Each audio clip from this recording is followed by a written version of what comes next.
Shalom Bapak Ibu Saudara-saudari yang saya kasih dalam Tuhan Yesus Kristus. Sabda Sadik GSCA CWS Sentul City pada hari ini berbicara tentang iblis datang untuk mencobai. Teks terambil dari Kejadian 3 ayat 1 sampai dengan 5. Mari terlebih dahulu kita akan berdoa bersama-sama.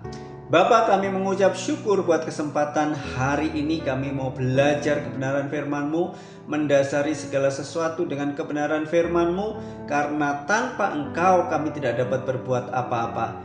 Kiranya Kau memberikan roh hikmat dan wahyu supaya kami boleh mengenal Engkau dengan benar. Terima kasih Bapa, dalam nama Yesus, haleluya, amin. Kejadian 3 ayat 1 sampai dengan 5. Tetapi ular itu adalah yang paling cerdik di antara segala binatang di darat yang dijadikan Tuhan Allah. Ia berkata kepada perempuan itu, "Apakah benar Allah berkata, 'Jangan kamu makan dari segala pohon di taman ini'?" Perempuan itu menjawab ular itu, "Buah dari pohon-pohon di taman ini boleh kami makan.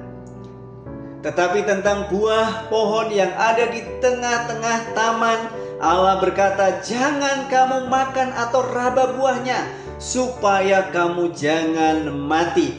Tetapi ular itu berkata kepada perempuan itu, 'Sekali-kali kamu tidak akan mati. Tetapi Allah mengetahui bahwa pada waktu kamu memakannya, matamu akan terbuka dan kamu akan menjadi seperti Allah, mengetahui yang baik dan yang jahat.'" Bapak Ibu yang saya kasih di dalam Tuhan Yesus Kristus, dalam ayat-ayat ini ular digambarkan sebagai makhluk yang cerdik, yang menggoda perempuan dengan pertanyaan, yang meragukan perintah Allah. Ular menantang pemahaman perempuan tentang perintah Allah. Di sini ada perdebatan ular dan manusia, yaitu Hawa, tentang perintah Allah. Ular menjanjikan pengetahuan kepada perempuan ini. Inilah yang menjadi titik awal dari kejatuhan manusia.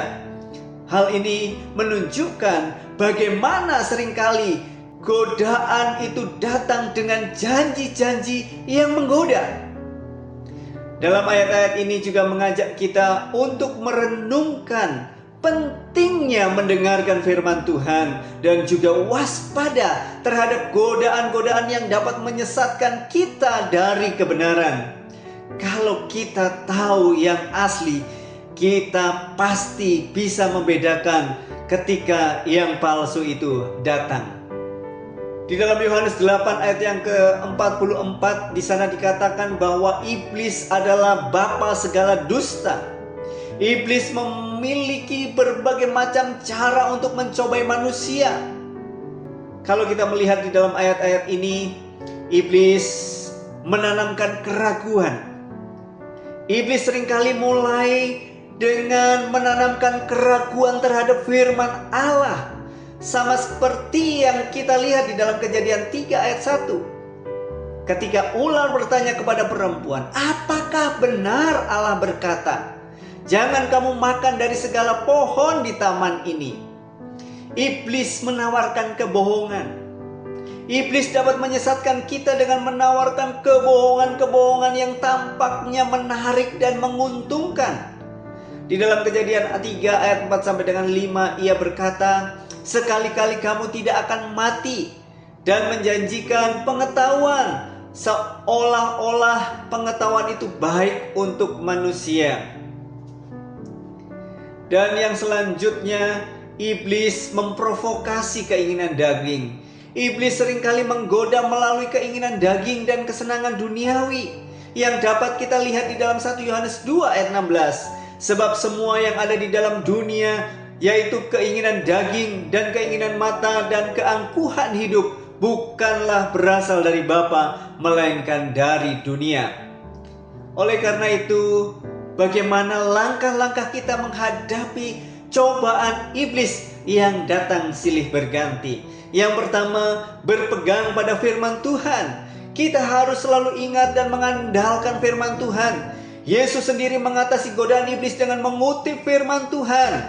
Lihat di dalam Matius 4 ayat 1 sampai dengan 11. Dalam Matius 4 ayat yang keempat, Yesus berkata, manusia hidup bukan dari roti saja, tetapi dari setiap firman yang keluar dari mulut Allah.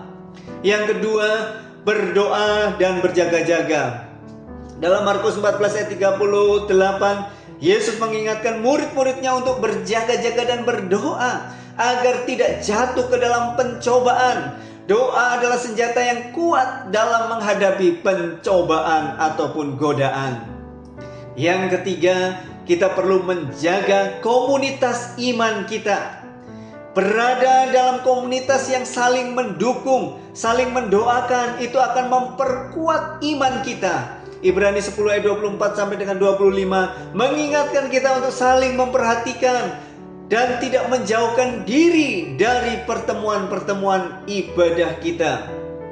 Di dalam 1 Korintus 10 ayat 13, pencobaan-pencobaan yang kamu alami adalah pencobaan-pencobaan biasa yang tidak melebihi kekuatan manusia. Dan Allah setia, Ia tidak akan membiarkan kamu dicobai melampaui kekuatanmu. Tetapi pada waktu kamu dicobai, Ia akan memberikan kepadamu jalan keluar sehingga kamu dapat menanggungnya. Di dalam Yakobus 4 ayat yang ke-7, karena itu tunduklah kepada Allah, lawanlah iblis, maka ia akan lari daripadamu. Ini menunjukkan bahwa ketundukan kepada Allah adalah kunci untuk mengalahkan iblis. Ingat Bapak Ibu yang saya kasih dalam Tuhan Yesus Kristus, iblis datang untuk mencobai kita. Oleh karena itu kita harus selalu waspada terhadap godaan iblis. Jadi kita harus berpegang pada firman Tuhan, berdoa dan berjaga-jaga, serta menjaga hubungan dalam komunitas iman kita. Kiranya kebenaran firman Tuhan memberkati kita semuanya. Tuhan Yesus memberkati. Amin. Shalom.